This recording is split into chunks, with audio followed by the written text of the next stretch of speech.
Hello, my name is Lauren Harris, and I am the Community Outreach Organizer for SheLA, a branch of SheNYC, which is a theater nonprofit that provides women writers, composers, and directors with resources to jumpstart their careers in the theater industry.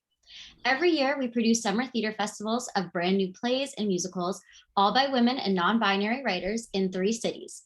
After shifting all of our programming online in 2020, our New York, LA, and Atlanta summer theater festivals are going to be back in theater this summer. So that means that we're producing 16 full-length shows across the country in July and August. Today, we are here with Lila Holley, author of Camouflage Sisters, Ani Marderosian, and Ailema Sousa, who directed and wrote Fort Huachuca, respectively, which just had a live run in the LA division of our festival. Both the stories told in Camouflage Sisters and Fort Huachuca focused on telling the stories of female veterans, unsung heroes, and today we will chat with these women to learn more about their motivation for having these stories told to a wider audience. So my first question today is for Lila, and if you could tell us a little bit about what was your inspiration for Camouflage Sisters and a little bit about the book and the sisterhood. All right. Well, first, thank you for having me. I really appreciate any outlet that focuses on the stories of women veterans. I myself am a U.S. Army veteran. I served 22 years active duty in the Army. And when I retired in 2012, I really took notice of how our stories were being told and actually who was telling our stories. And as you all know, if anybody watches the news, they know what's being told about women veterans. It's not always good or positive, or, even the stories that we want to tell, because it's not us telling our stories. And so Camouflage Sisters started out with book projects. And so we have 7 book projects published. Over 110 women shared their stories in our books, their anthologies. And that was really the motivation for starting the platform. It really just started with one story, right? Me wanting to tell one book, a couple of stories of women veterans so people could hear our stories in our own voices. And it just kind of grew to where we are today, working on our 8th project with over 120 women from all branches, all ranks of the services. And I really love what you guys are doing, because that is really the focus of Camouflage Sisters, is us telling these stories in our own voices. I was really disheartened when I retired and saw, what the media was telling about women veterans. They were telling what they wanted to tell, the downtrodden woman veteran, but there's so much more to our stories. Even if that's a part of our story, that's not the whole story. And so what I wanted to do with Camouflage Sisters is tell the whole story. And that's what I really encourage the women that connect with our community is, you may have experienced trauma, you may have had challenges or difficulties in your career, or even in your, throughout your story, but that's not your whole story. Like, tell the whole story. Tell of your successes, tell of your lessons learned, and share with people, because you never know what someone will take away from your story. That's amazing. I think we're so excited to be branching these 2 worlds and, 2 groups who are both working to tell the stories of female veterans, which brings me to Ailema. If you could tell us a little bit about Fort Huachuca and why you wanted to tell that story. Yeah, of course. So Fort Huachuca tells the story of 5 Black American women during World War II as they venture into the army to train as nurses, respectively, and we sort of follow them on the trials that they face. I really wanted to tell this story because I felt that with all the narratives on World War II, there was a huge gap missing, pretty much, especially in terms of women of color, and particularly Black women. It was virtually non-existent. And then after research, discovering these accounts of these women and what they went through, I just thought, wow. Even if I hadn't written this story, I'd rush to the theater or to the cinema to go see these women's stories, because it's so unique and important. Yeah. Yeah. It's really incredible. So Ani, what was it like directing the play? Well, first of all, it was an extreme honor of mine. It really, Any show that a director takes on, it's already a great deal of pressure, especially if it's an original work, right? I mean, Ailema has to trust a person to give this project to me and entrust me to tell the story. So there's already a great deal of pressure and stakes, if you would, when you tell a story. But to tell this story, which a lot of people don't know about and is so hidden in our history, but that has extreme value and that is of great importance, just raises the stakes even more. So it was a great honor of mine, and it was also very, stressful to have to tell a story of great importance. But I'm very honored that I had the opportunity to tell these stories and to learn more and to collaborate with such wonderful artists and be able to dig into these people's lives and just be able to tell a sliver of it. Yeah, for sure.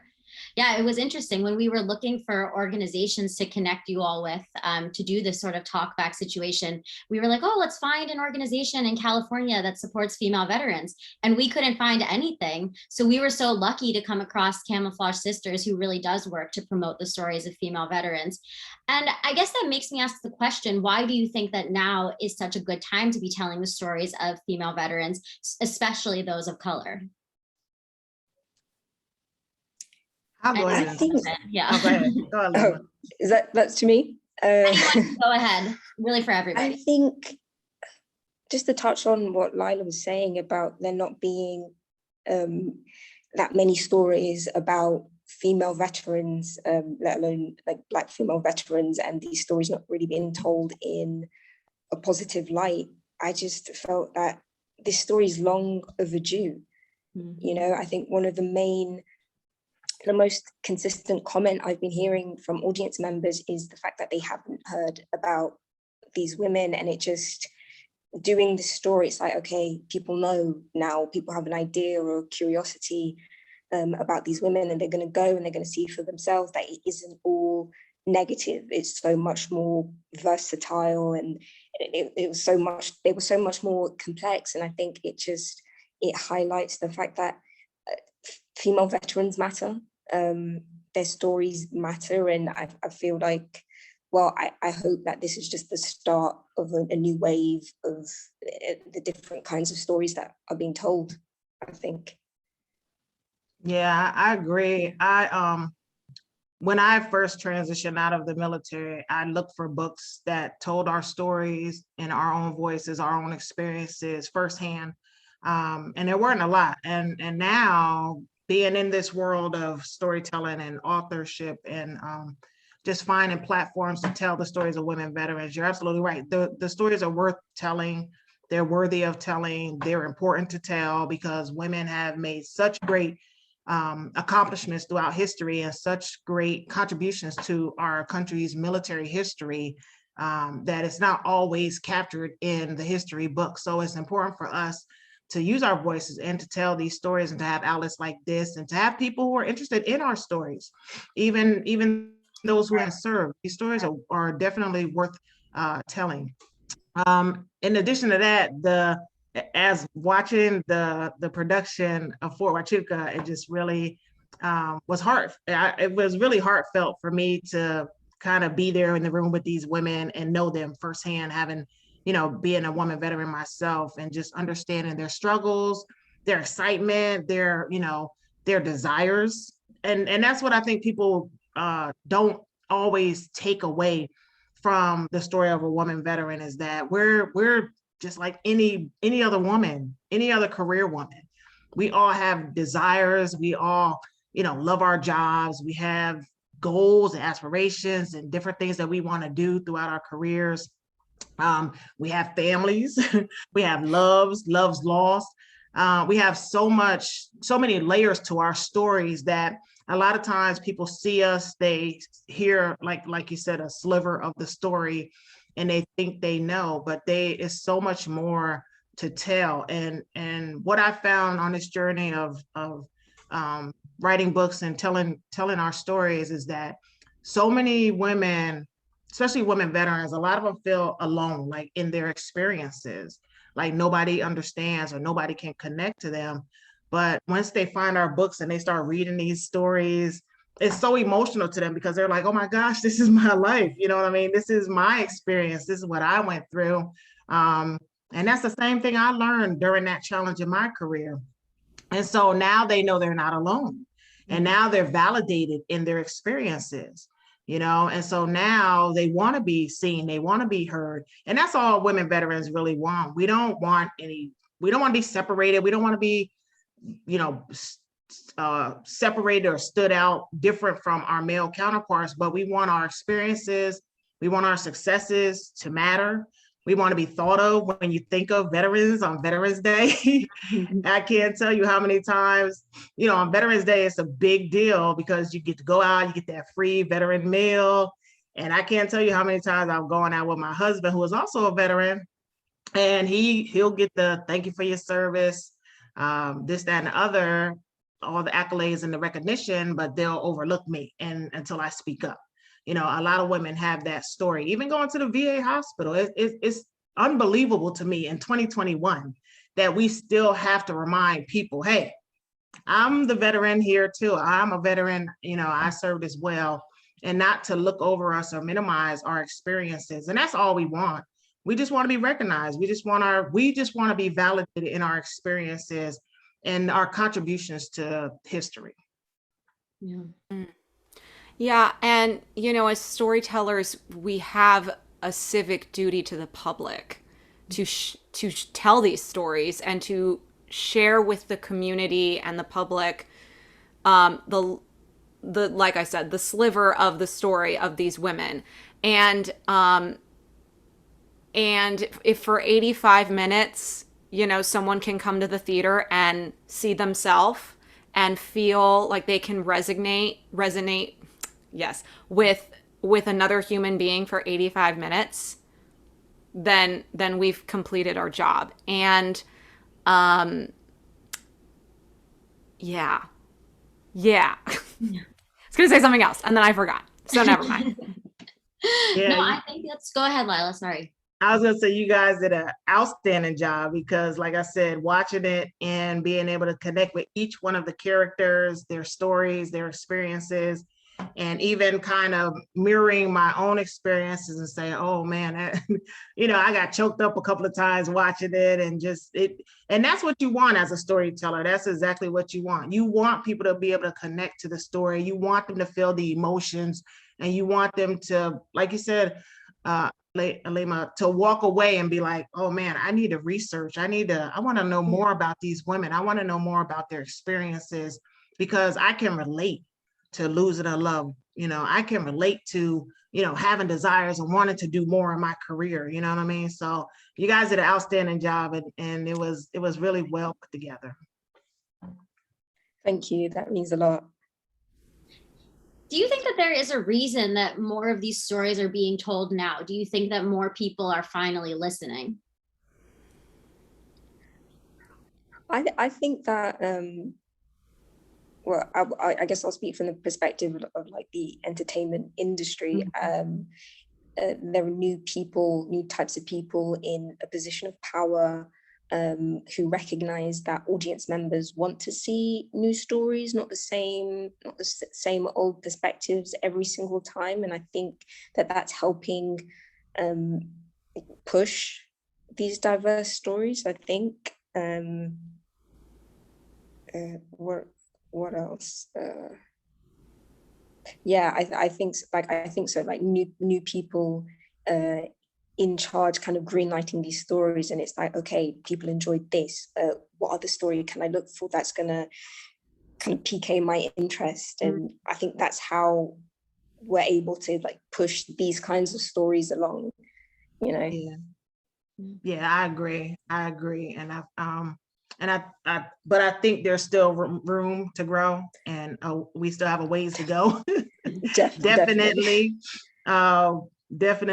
But you're right. I believe there are people in positions of power and influence and have the platforms to be able to tell these types of stories. And they're looking for those stories that are not the norm, you know? And so I think there is room for us to be able to tell these stories even more so. And I believe that women veterans, especially military women, are getting to the point where, hey, they understand that they have a voice and they are not afraid to use that voice. So I'd like to think that Camouflage Sisters had something to do with that, us publishing these books and really being, vocal about sharing our stories and the importance of our stories and the fact that our stories matter and they're worth telling. And so I'm excited to be in this industry, to be able to see and meet other women who have gotten the courage to publish their stories or create platforms to tell their stories and the stories of other women who have served.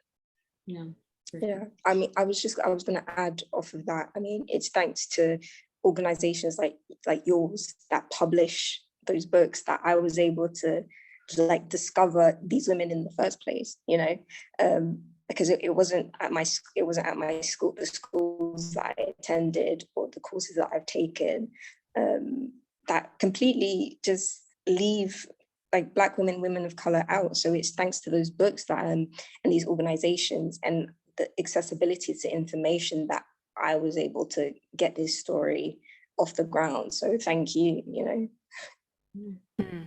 Yeah, I think education is a massive part of it too. Understanding your own privilege and figuring out and having that epiphany that, oh my God, there's so many other stories and so many other aspects to this one thing that I'm not even aware of because that wasn't even taught to me or told to me. And so I think more and more people are starting to realize that there's a million other voices that haven't been told and that need to be told. And so there's that desire and that need and want for those voices to come forward. So yeah, like Ailema was saying, education being such a massive part of, these trailblazers who have written these stories, put them on paper, and then, the select few that go, wait a minute, this is massive. Has anyone heard this? Listen, Yeah. I was it still amazes me when we were doing book tours before COVID, and we would talk to so many different people about the books and the different topics that we cover in the books, and people being amazed at some of the challenges that we face as women serving in the military, that we actually face those things, such as like the tough topics like military sexual trauma, domestic violence, PTSD from combat. They were really shocked, if you will, to know that domestic violence takes place in the military. And I always remind people that, we're a reflection of society. Like the military is just a reflection of society. The people that join the military come from society. You have creeps in society, you're going to have creeps in the military. And so you don't get away from that just because you put the uniform on. But the purpose for telling these stories or telling these challenges that we face is so that resources are made available, so that women are protected where they need to be protected even more so, and so that policies can be written and regulations can be put in place, and change can come. And so that's really the purpose of telling a story. That's the purpose of telling about a struggle or a challenge. And in the telling of the story, we also tell our lessons learned. We leave our readers with inspiration and hope because we made it through. We're still here to tell the story. And so we don't want to leave them, down in the dumps and all humdrum. But we can't dismiss that there are challenges being a woman serving in the military or even being a woman veteran. You can't gloss over the ugly part of the story. Right. That is where healing takes place, I believe. And that's where a reader who can connect to your story will find their breakthrough and find their motivation and encouragement to take that step to get help or take that step to go and tap into a resource that they've never tapped into, like mental health resources or trauma services and things like that. So it can be hard to tell your story. It can be, nerve-wracking. You definitely have to work up the courage to tell it. But these stories are definitely worth telling because you never know the third, fourth, fifth order of effects that telling your story will have on the universe, And so that's like, for me as a storyteller, that's the best part of this journey, having feedback from the readers saying, hey, just because you guys talked about that, I now have the courage to go and get counseling or seek help so that I can heal from some trauma that I experienced during my military career. And so that is like, there are no words to it to express a feedback like that. Definitely. So for those who might be listening and want to support female veterans, how would you advise them? Well, definitely go see the play. I love what you guys are doing. I love the any platform that creates an outlet for us to tell these stories, because it's healing for both the storyteller and for the audience who has the opportunity to hear firsthand these stories or read firsthand these books. So definitely seek out books written by women veterans, seek out podcasts hosted and that focus on the stories of women, military women, women veterans, and plays and different media outlets that focus on our stories. That's, I mean, I like you talked about education earlier, that's where it begins, like understanding our differences. It's not, don't be afraid of them. We talk about the standard topics like leadership, mentorship. It's the same things that women in corporate America are dealing with, just so happen that our path of career is the military. And so, you never know what you can learn from someone's story. So be active in seeking out these stories and learning more about the experiences of these women. And what are the next steps for Fort Huachuca from here? Well, definitely want to share this story with a much bigger audience. That's definitely on the cards. And yeah, seeing where we go from there. If you want to continue following us on our journey, you can follow us on social media at Fort Huachuca Play. I really wanted to take the time to thank everyone who's seen the show and just said kind words, and Lila, the fact that you came to see the show as well, it's just really, really appreciative, and it means the world, especially coming from a veteran, a Black woman veteran, that means the world to me, and that makes me feel like, okay, like I did my part in sharing this story. So yeah, thank you. Yeah, that's the biggest compliment anyone can receive. So thank you so much, Lila. Yeah, I mean, same thing what Ailema said. Follow us on social media. Follow us and support us, and we'd love for this to get further and get on bigger platforms. So keep an eye on us, and we'll do our best to keep pushing this story through, because it needs to be told and more people need to see it. Mm-hmm. And Lila, can you tell us what's next for Camouflage Sisters? Yes, we too are, well, like I said, we're working on our 8th book project. All of our books are available on Amazon and Barnes and Nobles, and anywhere you can find books, just Google Camouflage Sisters books. But yeah, we're working on our 8th project. We have 14 ladies in that book. And so we're excited about that. That'll be coming out later this year. We're also working on a dramatic reading podcast, like back in the day where they used to do, everybody gather around the radio and listen to a dramatic reading of a story. So we're working on that as well with a Voyage Media out of California. So we're excited about that. And yeah, just like you all, I'm gonna continue to work to create bigger platforms for us to share these stories. I've already worked with Voyage Media to put together a pilot for a drama TV series. So I definitely will be following up with you all to talk about that project. But just like you all, it just takes time and access and connecting with the right people to push those projects even further along. So we'll continue to publish books until we are able to get on a larger platform and get some of the more of the stories out there for the public to hear about. And so that's our goal, to continue to tell these stories. They're amazing. These women are incredible, and definitely their stories should be shared with the world. They will inspire many, many to come. Absolutely. We need more of those stories. Was there anything else that you guys wanted to share? Did they cover it? Yeah, I think we covered everything. Yeah, thank you for providing this space. It was so Yes, lovely thank just to you. take a moment just to acknowledge these wonderful people and to talk about this. So thank you for the space. Well, we feel so lucky to have been able to foster this conversation. It was so inspiring and so powerful. And, I'm just excited to hear more stories from female veterans. So thank you all so much for your time. We're really excited to be able to share this with our audiences. Thank Yay. you. Yay. Thank you.